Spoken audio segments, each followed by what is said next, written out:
Hey guys, and welcome back to Out in the Garage. I know it's been a while since I shot you a video. I've been busy. I got COVID and got sick. But today what I want to look at, this is a 2000 Chevy S-10. It has the little 2.2 engine inside of it. You'll see right here.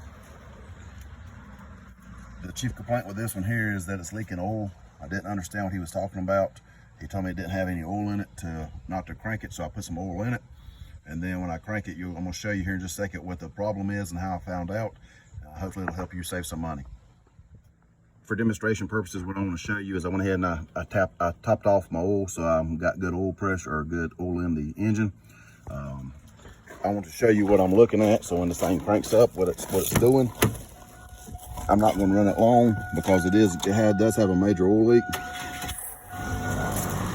So when I go up here and fall up underneath it,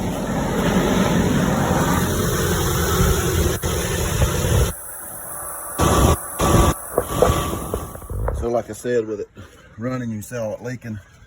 It's hard to see down inside this engine, but right about here, that white piece you see down inside there is the connector that goes to the oil sending unit. That's where I'm leaking at, so I'm going to change it because I crawled up underneath it. It's above, right beside what looks like my coil pack. It's hard to see it leaking while you're up underneath there because it's, number one, it's falling down on your face if the engine's running. If it's not running, you don't have it running, the fluid running towards you. So it's just kind of hard to find. So I found it. I went and got the part. I'm going to show you the part, what I'm going to change out, how I'm going to change it out, and then hopefully this shouldn't be but just a few minute job. So this part here is what's called an oil sending unit. What it does your oil pressure as well. So what I did to make it easy on myself when I went to AutoZone to pick up my part is I went ahead and found the socket that fits it. So if you look inside the socket, it has about three or four different sizes. So that way I'm not trying to fight when I get back to trying to find a wrench to fit it. So now I know I've got the exact part.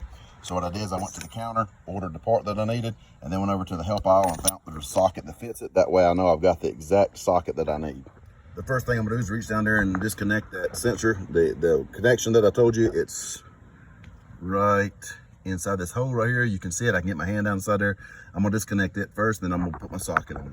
Maybe this will help a little bit. So with that connection disconnected, you can see the shiny of my socket down inside there. So what I did is I just fit my hand right between my transmission dipstick, my dryer. You can see there's kind of a little hole right here beside the alternator. I was able to feed my hand straight in. You can see my hand just by touching the oil sending unit, how greasy or how oily it is. I have a good feeling that this is exactly what my problem is. So now what I'm gonna do is I'm gonna use an extension and reach down there and take the old one out. So what I've got is I've got a 1/2-inch drive. I've got about a 3-foot extension going down. I think maybe I can zoom in. Right there you see I've got it. I'm on it. So as I turn it, it took it just a little bit of pressure. As you can see, it's down there. You can see it's turning. It's coming out. When I get it loose, I'm gonna reach down by hand and take it out. So let me go ahead and do that. After I take it out by hand, it comes right on out. So this is the old one. Let me see, zoom back out. So there's the old one inside the socket. I put a universal on the end of it, so that way I was able to get into it. So this is the piece that's leaking. So now what I'm gonna do is I'm just gonna switch this one here out. See how oily that is? There's a crack right there. Look at there. There's a crack. I don't know if you can see that or not. That's where my oil is coming out of. I'm not the smartest by any means at all, but this clip right here that holds your fuel line on, you may want to bust it out of your way, because I didn't, and you see it got me. It's nothing uncommon working on cars, but just as I reached my hand past it, it scratched me. So now I'm gonna take my new one without a socket on it, I'm gonna put it in, start it, and then I'm gonna put my socket on it and tighten it up. And I know it's maybe a little hard to see what I'm doing, but being that I'm recording it by myself, there's not much I can do. All right, so it took me just an extra second or two to get it started. Don't cross thread it. So what I did, this is the old one here, but what I did was I ran my finger up against the side of the block and found where the hole was, and then I kind of put the piece in and started spinning it, get it started. So now it's started in here, so I'm gonna go ahead and put my wrench on it and tighten it up.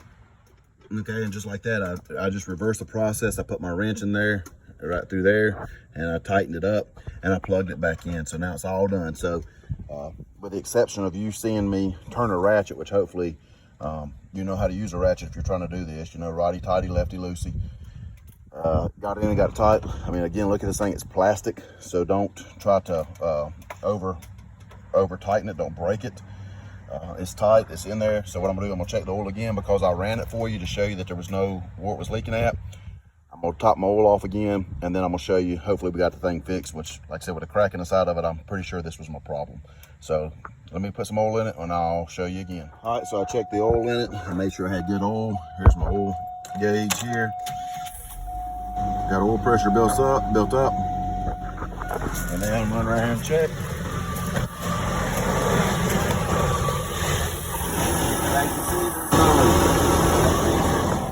Guys, I hope this video helped you today. Again, if you've got a little S-10 and it's leaking oil like that, that would be my #1 place to go to if it's on the passenger side. This is a 2000. Remember, I always tell you in all my videos, if you start getting frustrated, put your wrenches down and walk away. It's not worth tearing something else up. Be careful.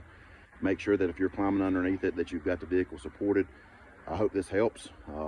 If there's anything I can do for you, to reach out to me. The guys in the past that have reached out to me on videos, if I can help you anymore, let me know. And have a great day. Thank you.